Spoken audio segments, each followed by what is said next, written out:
Bonjour ou bonsoir.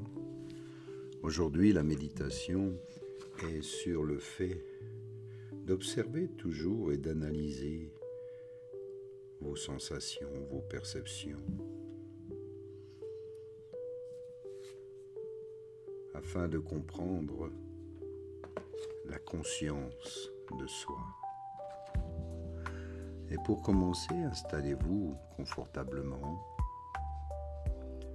Prenez le temps de vous détendre, de respirer pleinement et d'ouvrir ici votre cœur. Calmez le mental afin de mieux observer. Et ne vous prenez pas trop au sérieux. Essayez de sourire à ce que vous découvrez en vous. Car vous savez, une des choses les plus utiles pour vivre, c'est peut-être l'humour. Car l'humour vous met à distance de l'ego. Ça permet de dire, bon, ok, j'ai mon ego qui est là, qui me pousse à faire ceci ou cela, à être connu, mais cela me fait souvent sourire, et je le vois bien, parfois on se moque de soi, du petit personnage qui a besoin, dès qu'il arrive quelque chose, à être regardé, de vouloir prouver qui je suis, de pouvoir dire je suis le meilleur. Bon, mais dès que vous en avez conscience, vous souriez et vous vous libérez de cet ego. Bien sûr, peut-être que l'ego va encore agir et vous en avez peut-être besoin dans votre vie professionnelle. Mais le fait d'être conscient de ce petit personnage qui s'agite dès qu'il y a quelque chose, maintenant vous le reconnaissez, vous pouvez l'observer, et vous savez que c'est le vrai soi qui est beaucoup plus heureux, beaucoup plus serein, et qui sait quelque part que vous n'êtes plus prisonnier de l'ego. Bien sûr, il est là et il vous sert encore, mais vous n'en êtes plus esclave, si vous voyez ce que je veux dire. Car vous n'êtes plus un robot, vous n'êtes plus en mode automatique, et ce n'est plus l'ego qui décide de tout. Et maintenant vous observez, tiens, j'ai envie de faire ça. Eh bien c'est mon ego, mais ce n'est pas grave. Et pourquoi pas après tout? Cela peut être aussi un bon moteur. Donc je crois que c'est ce regard-là que je dois avoir, que je dois accepter. Accepter ce qui est là, ce qui est réel dans votre vie. Et c'est aussi de dépolariser en fait ce que l'on observe, enfin ce que l'on voit, parfois avec un jugement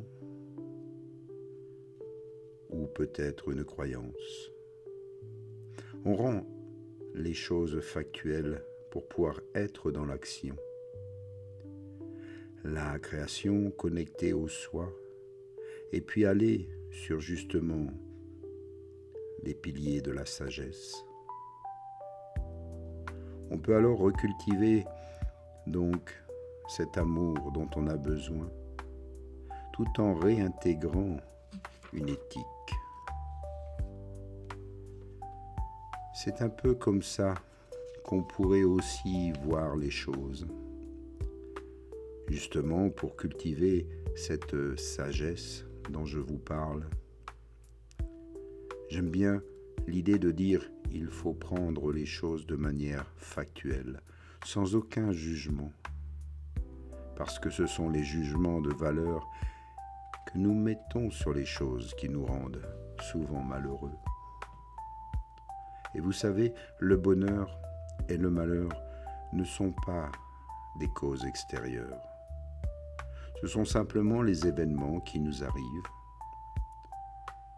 Or, tout le monde va dire, peut-être, ce qui nous rend heureux, malheureux, ce sont toujours les causes extérieures. C'est-à-dire que si je perds mon travail, je suis malheureux. Si je rencontre une belle personne, alors je suis heureux. Si je suis en bonne santé, je suis très heureux. Si je tombe malade, alors je redeviens malheureux. La plupart des gens sont persuadés que ce qui nous rend durablement heureux, malheureux, ce sont avant tout les causes extérieures. Peut-être bien, mais je dis non. Ce ne sont pas les causes extérieures.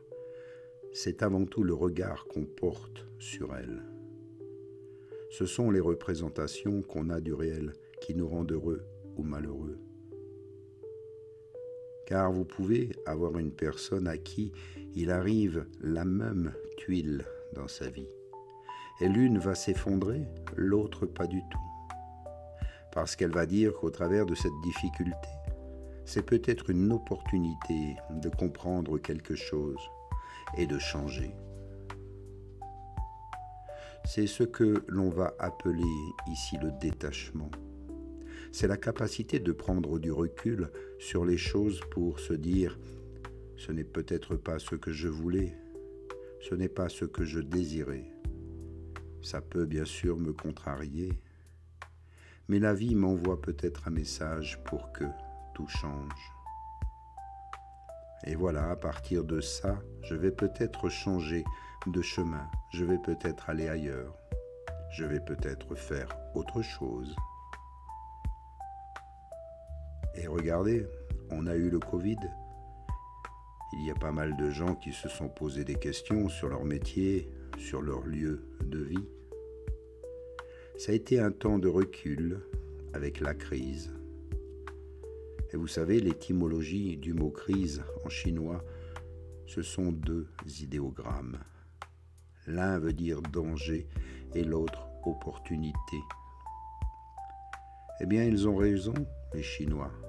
Quand il y a une crise, que ce soit individuelle ou collectif, il faut se poser la question de l'opportunité. L'opportunité qu'il y a de regarder les choses autrement et changer notre regard. Alors on s'aperçoit bien souvent que la difficulté des épreuves nous réoriente de manière assez utile. Et il faut avoir le courage aussi des 4 vertus cardinales.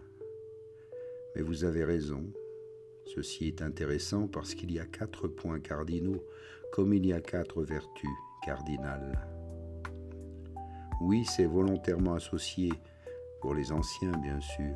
Il y a 4 points cardinaux qui nous orientent, et aussi il y a 4 vertus qui nous orientent. C'est le courage, la justice, la prudence et la tempérance. Ainsi, faire l'effort de regarder les choses différemment, parce qu'à ce moment-là, l'ego nous rattrape. Aussi, avec son conditionnement. Oui, parce qu'on est conditionné par les blessures du passé. Et puis, il y a aussi la peur. Et souvent, on n'aime pas sortir de notre zone de confort. Donc, parfois, on préfère être malheureux parce que on connaît cette situation. On la maîtrise un peu, même si elle est malheureuse. Alors, dès qu'on veut essayer de sortir de ce que l'on connaît déjà, même si ça nous fait souffrir, ça demande bien sûr du courage. L'étymologie du mot cœur, courage, oui, courage est le cœur. Donc ça demande de se relier à la raison de votre cœur, au cœur et au corps. C'est très important aussi de se réapproprier cette intelligence-là du cœur.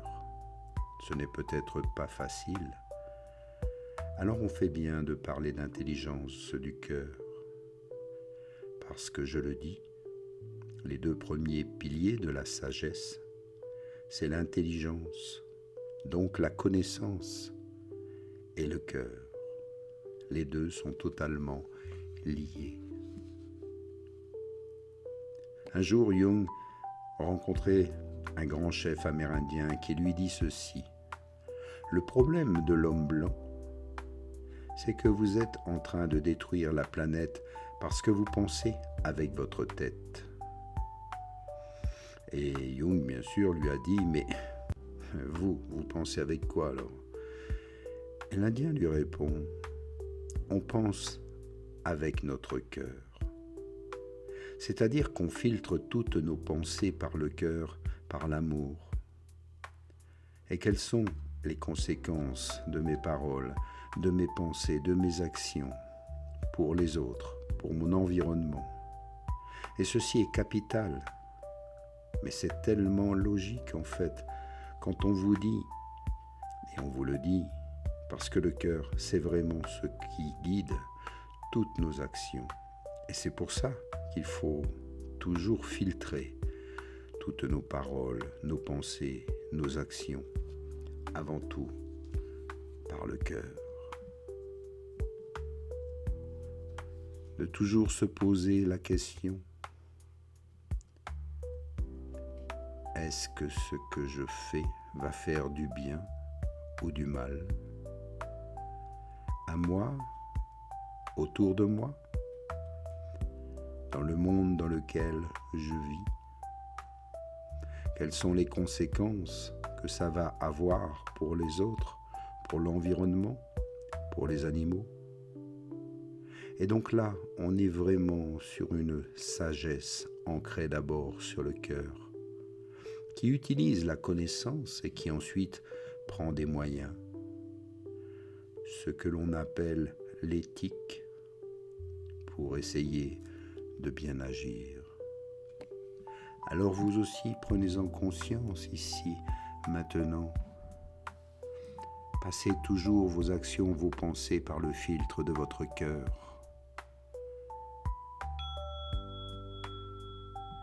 Et merci à vous d'en prendre conscience ici, maintenant. Merci pour votre écoute, votre attention et votre aide que vous m'apportez. À bientôt. Namasté.